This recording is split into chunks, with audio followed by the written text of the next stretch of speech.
Alright everyone, I hope you're well out there in YouTube land.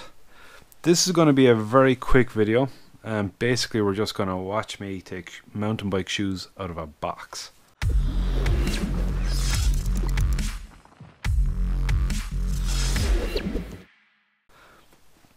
Now the shoes in question are a set of Giro Rumble VR shoes that are black and apparently glowing red. Now the reason I got these was, if you've seen my channel, you've seen I've recently rebuilt an old mountain bike into a gravel bike, and with that I had a pair of old standard road pedals. So these are pedals where, if you're not familiar with it, you have your cycling shoes which are pretty stiff, and you have a large cleat that clips into the pedals. Those are very efficient, they're great for cycling, but they really suck for anything off the bike. So the idea behind building that bike was I'd be able to go, off the beaten track a small bit, but even for things like going to the shops, teaching the kids how to cycle, going on various bike paths or greenways. So with this, it's not so much about going far and going fast.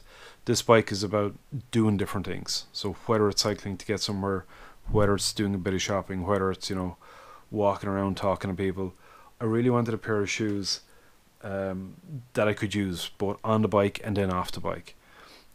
And for those purposes, a lot of people just use mountain bike shoes. Now again, I'm not going to be doing pure traditional mountain biking where I'm hurtling down a mountain, trying to kill myself or break my collarbone or something. This is really something a bit more sedate. So I wanted shoes that look pretty normal as well.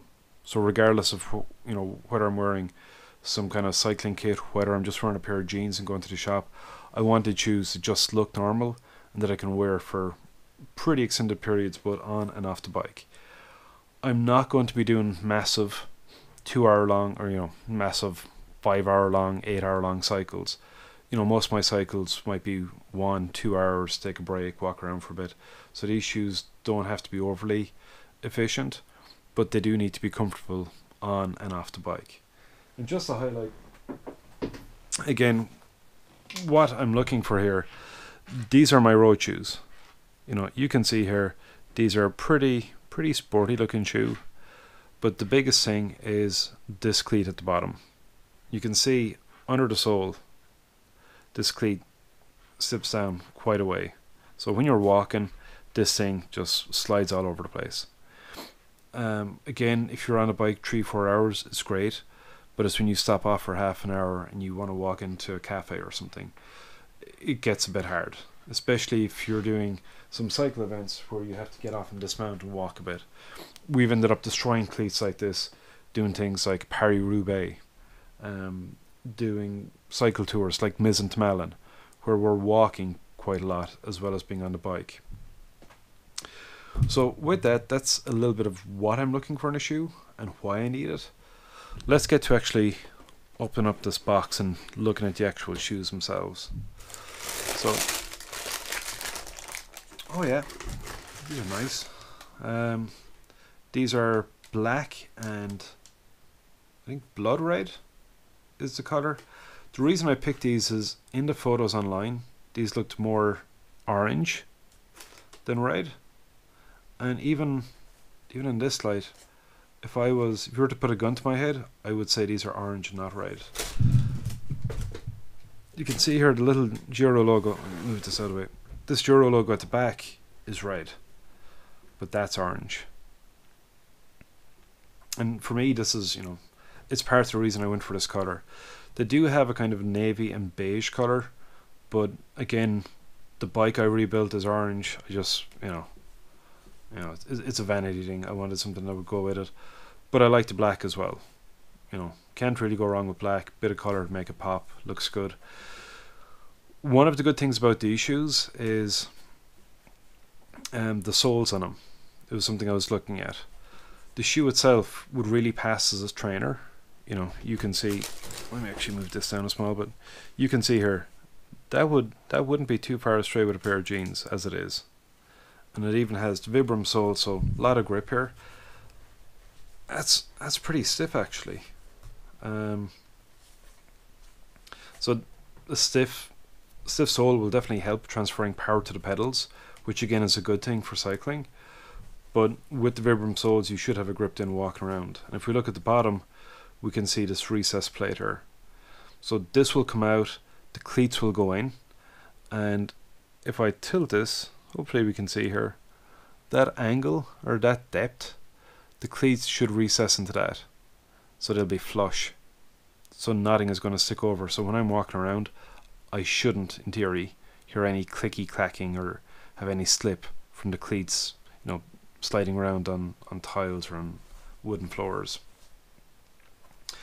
Let me just take this out, give a quick look.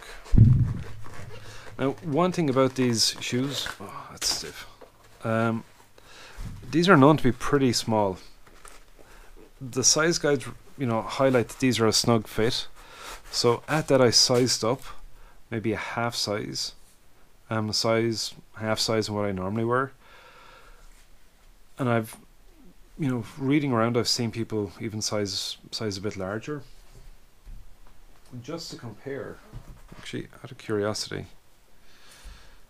yeah, let me take this out of the way.